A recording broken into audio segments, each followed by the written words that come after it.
What's Not to Like from the Ragnar Brothers. We're here today to tell you a little bit about what may be our last game. It's called The Romans, Kingdom, Republic, Empire. So, this is a run through of the overall theme of the game. It's not a rules demonstration, that'll come at a later date. What we wanted to do was give you the feel for this game. We're going to try and go back a bit in time.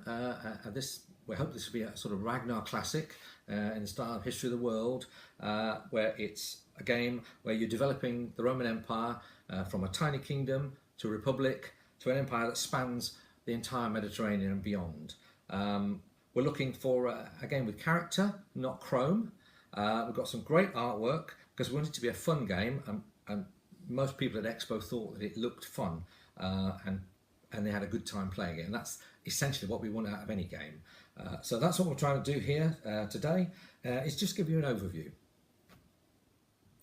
Okay, so this is also our third quantum game. Now, a lot of people have said quantum, it's not sci-fi, it's not how quantum games should work in our previous two games, but the raison d'etre for the quantum idea is that players are playing across multi-worlds. So it's a multi-world game, different to the previous two games in that every player has their own individual map, their own map world.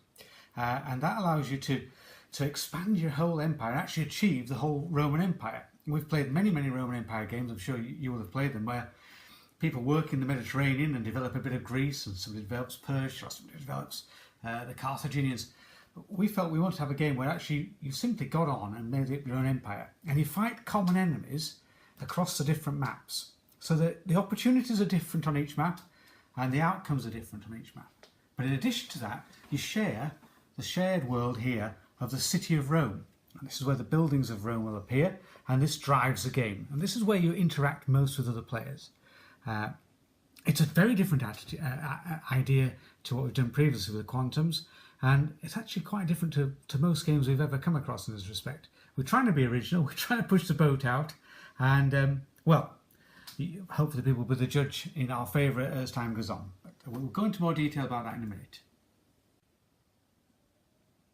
So, Steve is just focusing on some of the artwork at the moment. Now, this is a mock-up, one we did for Expo, and we learnt a lot about the game ourselves at Expo from people's comments, and we've tweaked it. So we've got a reprint, and we've got to get some more demo copies done, because we want to send one to Rick Royal, who's kindly said he'll do a solo run through, because we always like to develop solo games rules now. Steve's just showing you some of the artwork by Marco Morte, Marco Primo, as he's also known in Brazil, a very good colleague of ours, who's I think most people agree it's a really colourful and attractive form of artwork for this. We want it to be a fun game. We don't want it to be a heavy game, although it's got a big theme. So last thing is a very quick look at some of these mechanics that we've been talking about. The game is driven by the senators, and each senator is effectively a player's turn, and a senator may come and sit in a building, so depending on the value of the senator they can do different things. The smaller, weaker senators can only do a limited amount, and your 4-pointers can do a good deal more. This time this chappie might be buying some of the legions, so buy some legions, stick them in there. Later on, next turn, he might decide to turn one of these senators into the general, and they come onto the map and take the army with them, and away they go doing some fighting, which is a nice straightforward dice system. It's a shared dice roll system, so that dice roll there, terrific win for the Romans there. Everybody who's in a campaign at that particular point in the game will share those dice rolls, so we've cut out a lot of the swings and arrows of misfortune, if you like, as far as we can, so we even things out.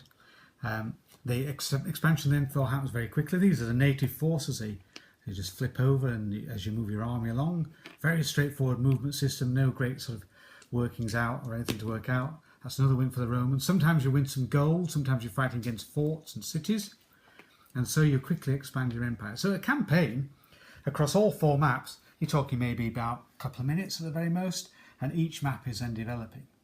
Now you'll see, if you look on here, that we start off with 5 buildings, The forum, where you can raise the value of your senators.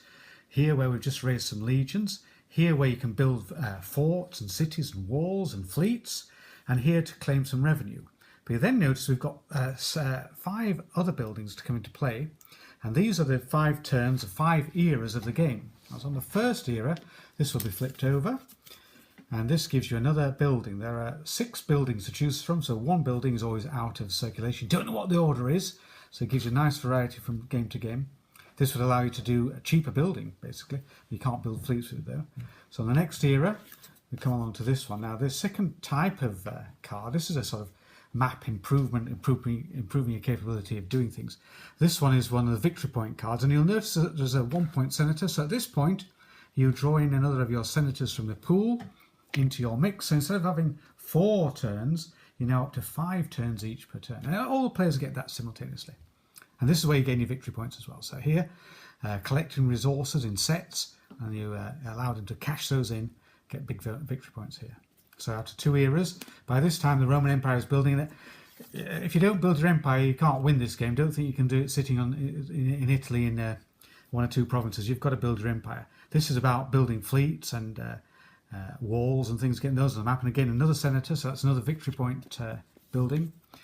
And here, this is now, these are the Praetorian Guard. They're a bit like parachutists. They come bombing onto the map straight away rather than going through a general.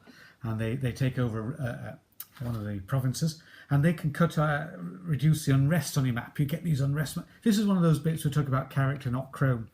The unrest, they come onto the map when you gain revenue, or sometimes those native forces have got unrest there, and you've got to get those off, otherwise the province becomes worthless to you. So it just gives a real edge to the game. That. So that's what that one does. And finally, collect double resources here, so you can get even more resource off him. You see the resources on these cubes on the map, and gold on the map, and so you're working it through. It's a tight game. Even when you've got all 7, you could have up to 7 senators out. You always wanted to do one more job. One of the things that I didn't mention earlier, this is one of the big changes we made from when we were at Expo. This is a temple. Everybody wanted to go to the temple and go to the gods and try their hand at getting a bit of fortune of the gods. Well, we've put that as a starter building now, so everybody gets a real good chance to do that. But you can only use this one when you've conquered the whole of Italy. So there's kind of edginess to the whole game. It's got lots of those sort of things in it that makes you go in one direction then the other. And we've made it into a game where it's not self-balancing, but basically, if you are the largest empire, then you will get the most enemies coming at you, basically, the worst enemies coming at you. Because then, to explain this part, this is the kind of key to how the game develops on the leadership side of things. So these numbers, people tend to think these are the number of legions you get, but they're not. You buy your legions elsewhere. This is the size of army, the maximum size of army you can have. So the more you have, the more powerful it is and the further it can expand. Then you get some gold each turn, and you could possibly get a ship, or in this case a fort as well. So people make a choice on there. The person with the smallest empire will choose first, so they can expand their empire. So we've got that nice self-balancing. And similarly, when it comes to the enemy turn, the person with the smallest empire chooses here. So here's the size of the armies, and here we've got some fleets, they do damage. So the enemy are always fighting back, and you see it's different enemies each time, so you don't know what's coming your way. There's 2 sets of these, so again you don't know which of each era 3 Roman card is coming out. So we've tried to build in without spending a fortune on lots and lots of components. We've tried to enrich the game throughout with lots and lots of ways the game can twist around each time, but we're not trying to over egg it. We're not trying to put more and more stuff in here. Get it as tight as we can. It will be a box full of stuff, we hasten to add, when it comes out. And well, we're going to try and keep the price down. We really are. We're going to try and get it, in fact, to be our least expensive game to date. So we're hoping we can get lots of people's support for this, obviously on the Kickstarter. Now, we're not going to overdo about the Kickstarter now. You'll come and see that when we do that. But what we'd like you to do on What's Not to Like is, if you could spread the word a little bit at this time about this game, we'd be more than a little grateful. Thank you very much.